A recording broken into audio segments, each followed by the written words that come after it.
Hello! Hi అండి. అందరికీ నమస్తే. Welcome back to Shannu vlogs and tips. అందరూ బాగున్నారా అండి? ఈరోజు మంగళవారం కనుక ఆంజనేయ స్వామికి ఎంతో ఇష్టమైన రోజు, ప్రీతికరమైన రోజు కనుక ఆంజనేయ స్వామి యొక్క జన్మ రహస్యం ఏమిటో ఈ వీడియోలో మనందరం తెలుసుకుందామండి. అలానే వీడియోని ఎవరు స్కిప్ చేయకుండా ఎండ్ వరకు చూడండి. భక్తులెందరూ హనుమంతుడిని ఆంజనేయ దైవంగా ఆరాధిస్తారు. అతన్ని మహాబాలుడు, బుద్ధిశాలి, కపిశ్రేష్ఠుడు, సర్వశాస్త్ర పారంగతుడు స్వామివారిని అంటారు కదండి. అలానే ఆ స్వామి భక్తి పారాయణుడు, రామదూత అంటూ ఎన్నో విధాలుగా ప్రస్తుతిస్తారు. అతని తల్లి అంజనాదేవి కనుక అతన్ని ఆంజనేయుడంటారు. అతని తండ్రి ఎవరనే విషయంలో శివ మహాపురాణం, రామాయణం, పరాశర సంహిత మొదలైన గ్రంథాల్లోని వైవిధ్యగతాలతో అతడి దివ్యజననం ముడిపడి ఉంటుంది.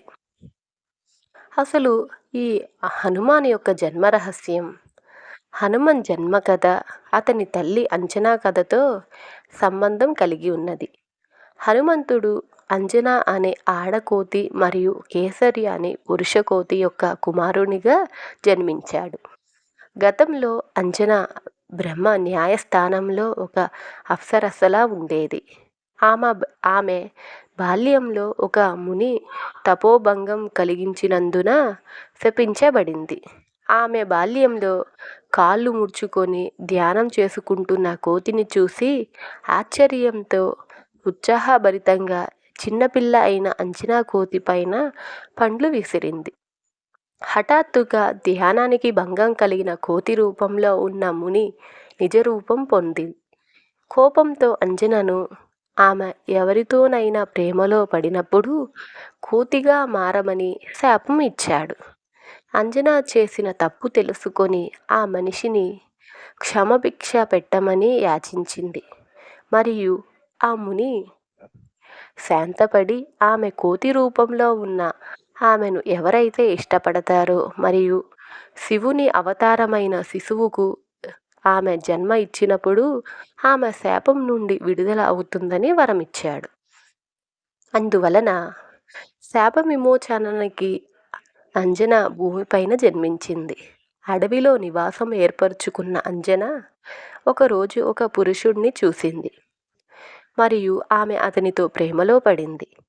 ఆమె ప్రేమలో పడిన క్షణం నుండి వెంటనే ఆమె కోతి రూపంలోకి మారింది.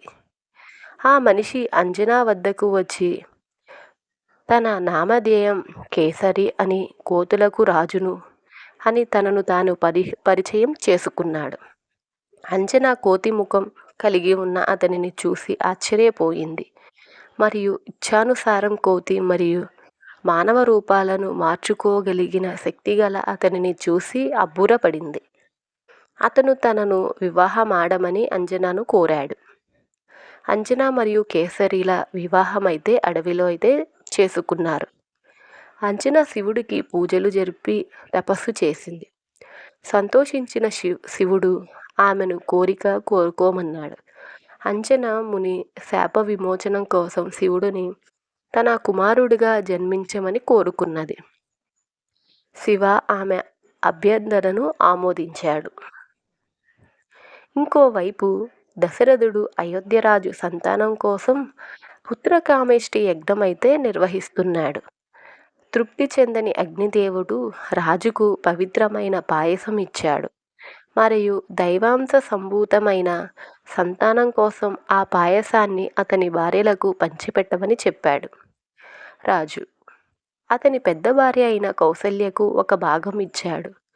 ఆ పవిత్ర పాయస భాగాన్ని ఒక గాలిపటం దూరంగా తీసుకువెళ్ళింది.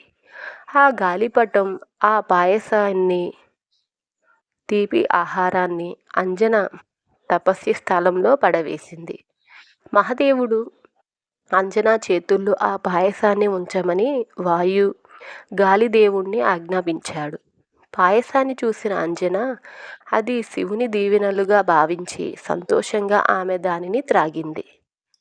అప్పుడు ఆమె కోతి ముఖం గల శివుని అవతారమైన శిశువుకి జన్మ ఇచ్చింది మరియు ఈ బాలుడు అంజనాదేవికి జన్మించడం వలన ఆంజనేయుడని కేసరి నందుడనని, వాయుపుత్ర లేదా పవనపుత్ర అంటే వాయువు యొక్క కుమారుడని వివిధ పేర్లతో ప్రసిద్ధి చెందాడు. తన బాల్య దశలో కూడా హనుమాన్ చాలా శక్తివంతమైనవాడు. అతను తన తండ్రి అయిన కేసరి, తల్లి అప్సర అంజనా యొక్క శక్తి, వాయువేగం గలవాడు.